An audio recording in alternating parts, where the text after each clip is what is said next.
নওগাঁর রানীনগর উপজেলায় যথাযোগ্য মর্যাদায় মহান স্বাধীনতা ও জাতীয় দিবস পালিত হয়েছে।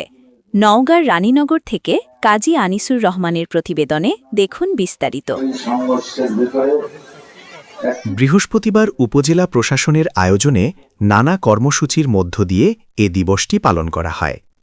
সূর্যোদয়ের সাথে সাথে ৩১ বার তোপধ্বনির মাধ্যমে দিবসের শুভ সূচনা করা হয়।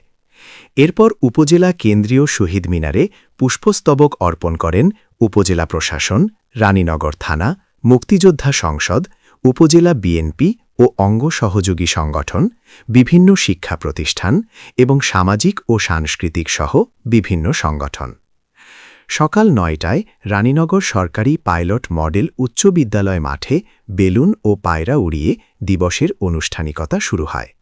এরপর সেখানে কুচকাওয়াজ, ডিসপ্লে ও পুরস্কার বিতরণী অনুষ্ঠিত হয়।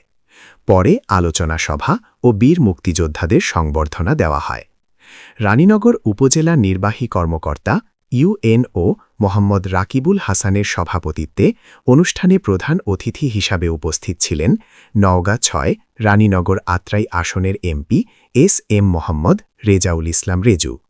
অন্যদের মধ্যে উপস্থিত ছিলেন উপজেলা সহকারী কমিশনার ভূমি নাবিলা ইয়াসমিন, রানীনগর থানার ওসি মোহাম্মদ আব্দুল লতিফ, উপজেলা বিএনপির সাধারণ সম্পাদক মোশাররফ হোসেন, সাংগঠনিক সম্পাদক মেজবাউল হক লিটন, যুগ্ম আহ্বায়ক আব্দুর রাজ্জাক, নয়ন খান লুলু, ভারপ্রাপ্ত আহ্বায়ক মোজাক্কির হোসেন, স্বেচ্ছাসেবক দলের আহ্বায়ক মতিউর রহমান উজ্জ্বল, বেলাল হোসেন প্রমুখ।